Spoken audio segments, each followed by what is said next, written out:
दोस्तों कैसे हैं आप। मेरा नाम है हेमंत और मैं आप सभी का फिर से स्वागत करता हूं हमारे चैनल गोकुल एग्रोनॉमिक्स भोपाल पर। दोस्तों जैसा कि आप जानते हैं हर बार एक नई इन्फॉर्मेशन के साथ हम आपके पास आते हैं। तो इस बार जो वीडियो बनाने जा रहे हैं वो बहुत ही इम्पॉर्टेंट है। जो खास करके पशुपालक हैं उनके लिए जानकारी बहुत महत्वपूर्ण है। और ये बीमारी जो है पशुओं में आती है वो है दस्तों का लगना, जिसके कि हम डायरिया भी बोल सकते हैं या दस्तों का लगना हम बोलते हैं। और इसमें आज हम जानेंगे कि इन दस्तों के क्या प्रकार होते हैं और हमें कैसे इनको इलाज करना है। तो दोस्तों दस्तों का जब भी हम इलाज करते हैं तो उसमें हमको ये डिफरेंशिएट करना बहुत ज़रूरी है कि किस प्रकार के दस्त हैं और उनका क्या ट्रीटमेंट होना चाहिए। अदरवाइज़ क्या होगा, हम सेम मेडिसिन देते रहेंगे तो पशु को फ़ायदा नहीं होगा।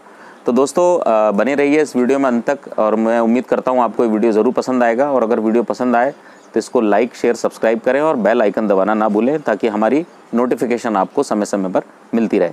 तो दोस्तों आज का वीडियो हम स्टार्ट करते हैं। तो जैसा कि आप देख रहे होंगे कि ये हमारा एक बकरी फार्म है, गोट फार्म है और यहाँ पर हम बकरियों का पालन पोषण करते हैं और समय समय पर हमें भी इस प्रॉब्लम का सामना करना पड़ता है जिसमें कि पशुओं को दस्त लगते हैं।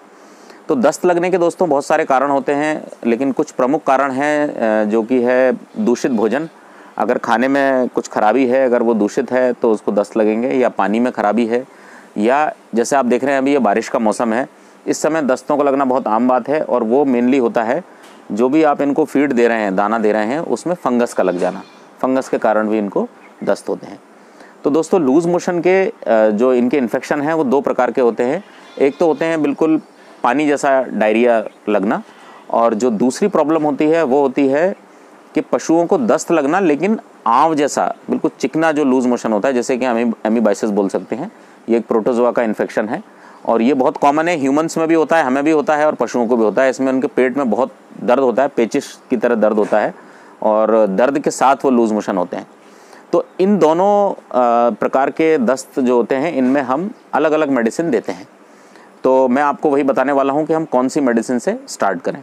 तो दोस्तों सबसे पहले किसी भी प्रकार का दस्त हो, हमें सबसे पहले उसको कवर करना है पेट दर्द की दवाई को लेके। क्योंकि क्या होता है कि पशु को हम एंटीबायोटिक देंगे, जब तक वो असर करेगी तब तक पशु नॉर्मल नहीं होगा और खाना पीना छोड़ देगा, जिससे कि उसको डिहाइड्रेट होने के या निर्जलीकरण के चांसेस बहुत अधिक होते हैं। तो इसमें आप पेट दर्द की गोली, जैसे हमारे पास अभी है साइक्लोपाम करके है, इन सभी का डिस्क्रिप्शन आपको स्क्रीन पर मिल जाएगा समय समय पे। मैं अभी आपको बताता हूँ, ये साइक्लोपाम नाम की टैबलेट है और इसमें डाइसाइक्लोमिन हाइड्रोक्लोराइड ड्रग है जो कि इनको पेट दर्द में रिलीफ करती है। तो किसी भी प्रकार का लूज़ मोशन हो आपको ये दवाई हमेशा देनी ही देनी है। अब आते हैं हम दस्त के प्रकार में।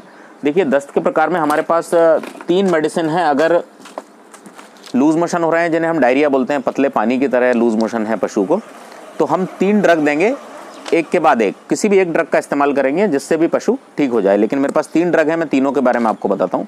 जो सबसे पहले आप ट्राई करेंगे वो एक आती है सिप्रोफ्लॉक्सासिन और इसका नाम है वेटसिप TZ, सिप्रोफ्लॉक्सासिन टेनेडाजोल। तो ये एक सस्पेंशन है, ये एक सिरप है जो कि पशु को 10 ml देना है सुबह शाम।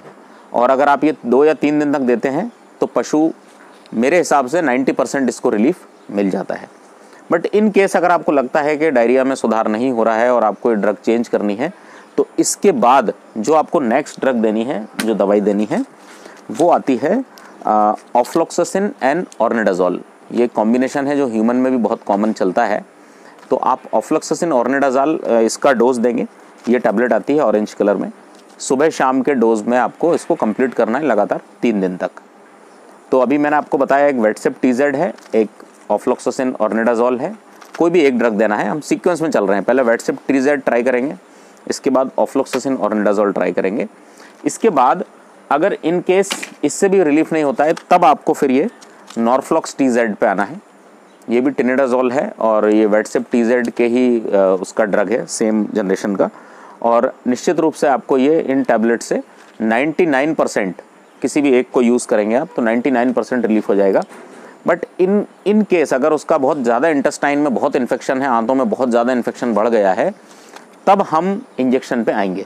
दोस्तों देखिए हमेशा याद रखिए कि पशुओं को इंजेक्शन बहुत इमरजेंसी में या बहुत क्रिटिकल कंडीशन वाले सिचुएशन में ही ट्राई करें।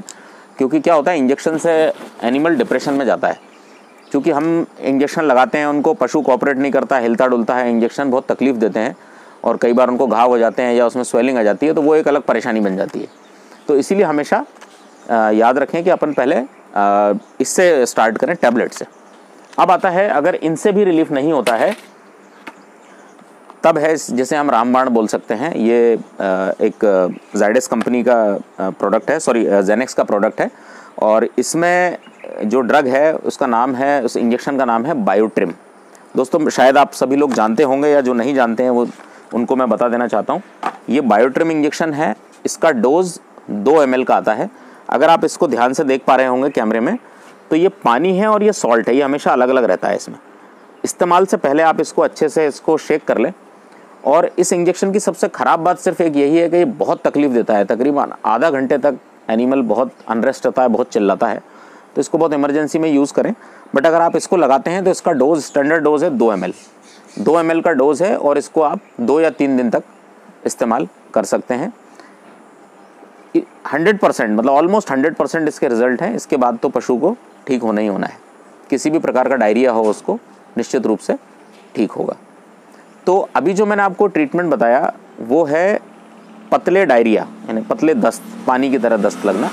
उसके लिए उसमें 4 ड्रग बताई हैं मैंने आपको, वेटसिप TZ, ऑफ्लोक्सासिन ऑर्निडाजोल, नॉर्फ्लॉक्स TZ। इन 3 टैबलेट में से, इन 3 में से किसी एक पे जाना है आपको सीक्वेंस वाइज, और अगर उससे रिलीफ नहीं होता है तो फिर इंजेक्टेबल बायोट्रिम पे जाना है। इसके बाद जो अगर पशु को आंव हो रही है, एमीबाइसिस है, अगर उसको प्रोटोजोआ का इन्फेक्शन है, चिकने दस्त हो रहे हैं, बहुत ज़्यादा चिकने झाग जैसे हो रहे हैं, और पशु चिल्लाता है लूज मोशन करते समय, मतलब उसको पेट में दर्द होता है, तो उस केस में बहुत स्टैंडर्ड ड्रग है जो कि ह्यूमन में भी चलती है, इंसानों में भी, वो है मेट्रोनिडाजोल यानी मेट्रोजिल। तो या तो आप ह्यूमन की मेट्रोजिल दे सकते हैं या पशुओं की डाइडॉट टैबलेट आती है। ये बोलस आता है, ये बोलस आता है बड़े पशुओं के हिसाब से। लेकिन अगर हम अपने भेड़ बकरियों की बात करें, गोट्स की बात करें, तो उनकी जो डोसेज है वो कम है। तो डाइडॉट हमेशा 1/3 मतलब इस टैबलेट के आप 3 टुकड़े कर लीजिए, और 1 टुकड़ा सुबह, 1 टुकड़ा, 1 पीस शाम को देना है आपको। ये भी 3 दिन तक आपको चलाना है। 5 दिन भी चला सकते हैं, डिपेंड करता है कि कितना पशु को रिलीफ हुआ है। और अगर ये ड्रग आपको नहीं मिलती है डाइडॉट, तो किसी भी ह्यूमन मेडिकल स्टोर से आप ये मेट्रोजिल 400 के नाम से, बहुत ही कॉमन मेडिसिन है, बहुत ही सस्ती ड्रग है, लेकिन आँव के केस में 100% इफेक्टिव है। इसके अलावा कोई ड्रग नहीं है। अगर पशु को आँव है तो निश्चित रूप से आपको यही ड्रग देना है। अब मैं इसके साथ में आपको एक इन्फॉर्मेशन और देता हूँ कि हालांकि सभी लोग अपने अपने तरीके से पशुओं को दवाइयाँ देते हैं, लेकिन हम लोग जो तरीका अपनाते हैं, हम उसमें किस तरीके से पशु को मेडिसिन देते हैं, हमारा खुद का एक लोकल इजाद किया हुआ तरीका है, वो मैं आपको बताता हूँ। जैसे कि मान लीजिए ये एक टैबलेट है, इस टैबलेट को मुझे देना है, ये साइक्लोपाम टैबलेट है पेट दर्द की। तो मैं क्या करूँगा, इस टैबलेट को लेके किसी भी प्लायर की मदद से इसको पहले मैं यहाँ से इसको ऐसे पीस लेता हूँ। ये देखिए, ये टैबलेट पूरी एक बार में ही ये पिस गई है इसमें। अब इसको खिलाना है। तो देखिए, पशु को जब भी आप ओरली मेडिसिन देते हैं, कुछ मुंह में उसको डाल के खिलाते हैं, तो सबसे ज़्यादा खतरा होता है उसको ड्रेंचिंग, यानी ड्रेंचिंग निमोनिया जिसको बोलते हैं। लंग्स में अगर वो दवाई चली जाए, उसको ठसका लग जाए, तो बहुत सावधानी से उसको हमको ओरल मेडिसिन देनी होती है। तो इसके लिए आप हमेशा ना इंजेक्शन का इस्तेमाल कर सकते हैं, किसी भी खाली सिरिंज को इस्तेमाल कर सकते हैं। इसको ओपन करिए, इस पाउडर को इसमें डालिए। ये देखिए, इस पाउडर को मैंने इसमें डाला, इंजेक्शन को बंद किया, और अब जैसे ये पानी का ग्लास है, इससे मैंने इस पानी को खींच लिया, तो ये पानी इसमें आ गया। इसको अच्छे से मिला देने का, और कम से कम पानी यूज़ करना है, ताकि कम पानी रहेगा तो उसको ठसका लगने के चांस उतने कम होंगे। बहुत अधिक पानी उसके मुंह में भर देंगे तो पशु को तकलीफ होगी। और इसको उसके मुंह में डायरेक्ट जो गला होता है उसमें नहीं देना है, उसके गाल में, तिरछे में, ऐसे में आप उसको दीजिए, ताकि गाल में टच हो, डायरेक्टली उसके लंग्स में ना जाए। धीरे धीरे करके इसको आप उसको पिला सकते हैं। तो इस तरह से पशु को आप कोई भी टैबलेट, मैंने एक टैबलेट बताई है, किसी भी टैबलेट को अगर आपको देना है तो लिक्विड फॉर्म में आप इसी तरीके से सिरिंज की मदद से उसको दे सकते हैं। बहुत ही आसान और सुरक्षित तरीका है पशुओं को दवाई देने का। तो इस तरीके से आपने देखा कि हमने पशु के दस्त के लिए कौन कौन सी मेडिसिन इस्तेमाल करी। और अगर आप लोग भी ये मेडिसिन ट्राई करके देखिए, और अगर किसी को लाभ नहीं मिलता है तो कमेंट सेक्शन में जाके मुझे कमेंट कीजिए, फिर मैं देखूंगा कि उसका और अपन क्या ट्रीटमेंट कर सकते हैं। तो दोस्तों, आशा करता हूँ आपको मेरे द्वारा दी गई ये जानकारी पसंद आई होगी, और अगर आपको ये इन्फॉर्मेशन पसंद आई हो तो प्लीज़ इस वीडियो को लाइक करें, शेयर करें, सब्सक्राइब करें। बहुत बहुत धन्यवाद। नमस्कार।